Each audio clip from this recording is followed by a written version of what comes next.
The United States House of Representatives has voted to impeach President Donald Trump for a second time. Trump was charged with incitement of insurrection following the storming of the Capitol by his supporters last week. The president will now face a trial in the Senate, but that appears unlikely to happen before he leaves office in a week from now. This was the moment that made history. Donald Trump became the first US president ever to be impeached twice.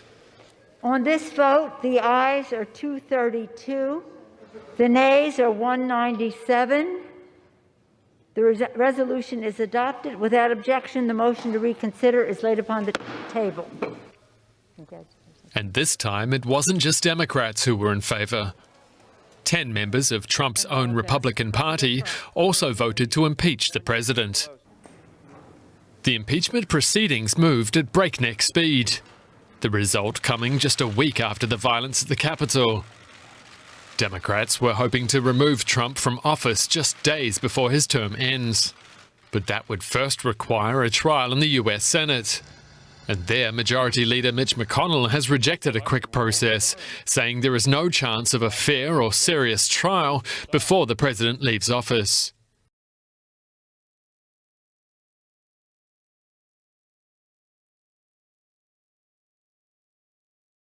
Under heavy security, in the heartland of where the Ndrangheta hold power, the trial of more than 350 suspected members and associates of the Calabrian Mafia got underway, most of the accused appearing on video link from their jail cells.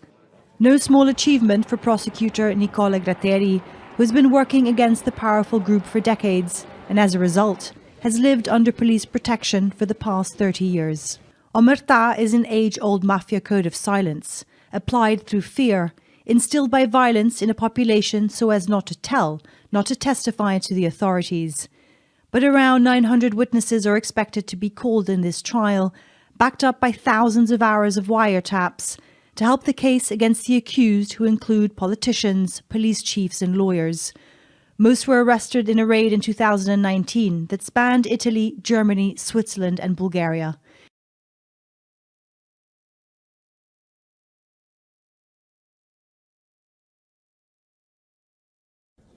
In one of the most deadliest attacks in years, Israel strikes East Syria, killing 57 people. Israel conducted 18 overnight air raids at multiple positions. The strikes claimed 57 lives, including at least 14 Syrian forces, 16 Iraqi fighters, and 11 Afghan members of pro-Iranian Fatimid Brigade. In less than a week since last wave of attacks, Israel had targeted southern outskirts of Damascus, killing 3 pro-Iran fighters. Israel has been routinely carrying out raids in Syria. Mostly the targets are linked to Iran, as per Israeli army. Since the beginning of 2011 civil war, Israel has carried out hundreds of air and missile strikes on Syria. The targets include Iranian and Lebanese Hezbollah forces, as well as Syrian government troops.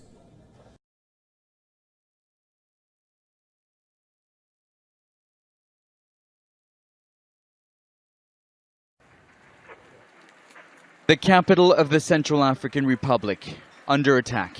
Above, the sound of Russian helicopters interrupted by explosions and gunfire. One Rwandan UN peacekeeper was killed. Dozens of rebel fighters died in combat. One of the rebels is captured alive, but security forces save him from a mob who want him dead. Later, he's paraded on state TV by the country's security minister. Look, these are foreign fighters. This one doesn't even speak French or the local language. He is now in our hands, thanks to the cooperation of the people of the Central African Republic. On Tuesday, Prime Minister Firmin Negrabada, with a UN and Russian escort, visited the neighboring town of Bouali to boost the troops' morale. Dozens of government forces are deserting the front line, too scared to fight against what appears to be a well-equipped and well-organized rebel force. Using guerrilla warfare tactics, the rebels have taken control of more than 2/3 of the country.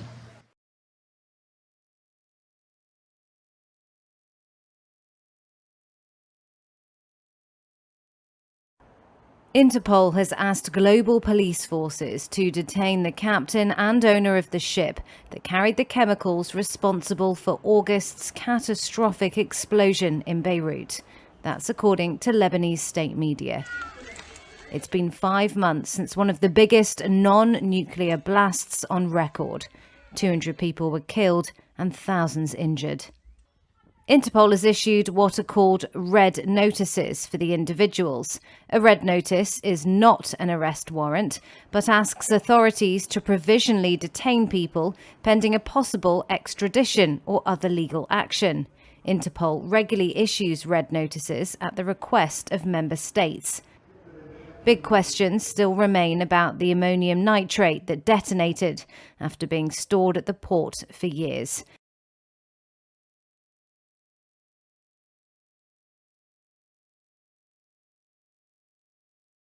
The main issue in Georgia since the October-November elections is the boycott of the parliament by the opposition. I mean, the whole spectrum of the opposition, all 9 parties, are refusing to enter the parliament because they consider that the elections were rigged and there were serious irregularities in these elections and that the ruling party stole the elections. So this crisis have started in November and it's still ongoing.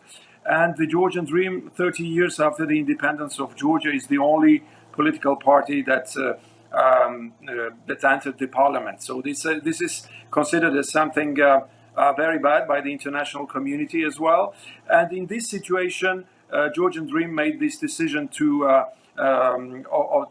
pass this amnesty law.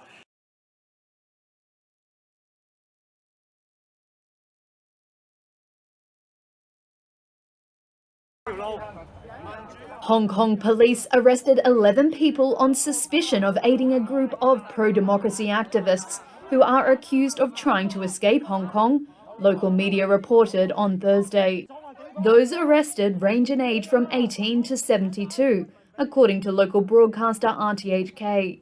Among them was Daniel Wong, a lawyer who tried to help the 12 people that were detained in mainland China last August, after Chinese authorities intercepted their boat which was headed for Taiwan. The group faced charges related to anti-government protests in the Chinese-ruled city in 2019. Wong wrote on Facebook that police arrived at his apartment at 6 a.m. Police later told Reuters they were still gathering information and could not make any immediate comment.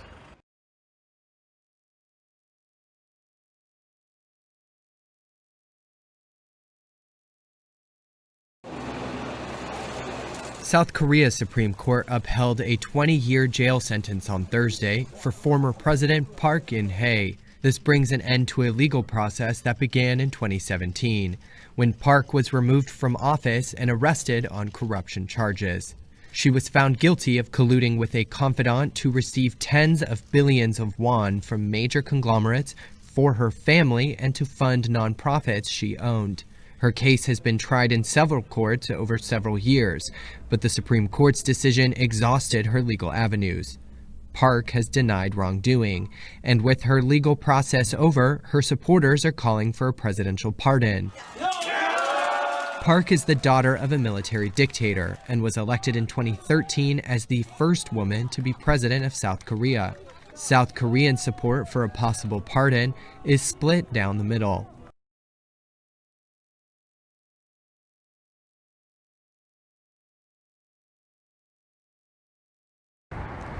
Well, China has promised full cooperation and openness to the WHO ahead of this mission, and the WHO investigators currently in China intend on discussing this pandemic with their Chinese counterparts in the Chinese scientific community. They also want to see, while they're here, if there's any unexamined samples of previously unexplained respiratory diseases that can still be found, and they obviously want to better understand the ways in which the virus could have jumped over the species barrier to human beings. The question here is, are they actually going to be able to do this? I mean, China has a history of pressuring people into repeating and saying the party line. This is something, as a journalist in China, that you see often. It's rare to hear dissenting voices out in public.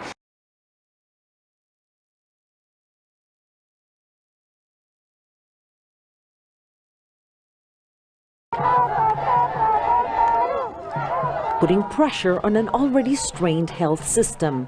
Peruvian doctors and nurses have gone on strike. Indefinitely, they say, until the government increases the budget to help pay for better equipment.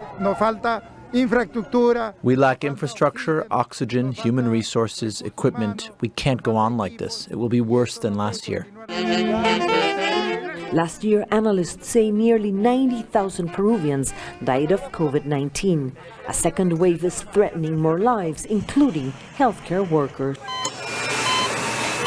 Health officials say ICU wards are at near capacity. Coronavirus cases have spiked after the end-of-year holidays, and not only in Peru.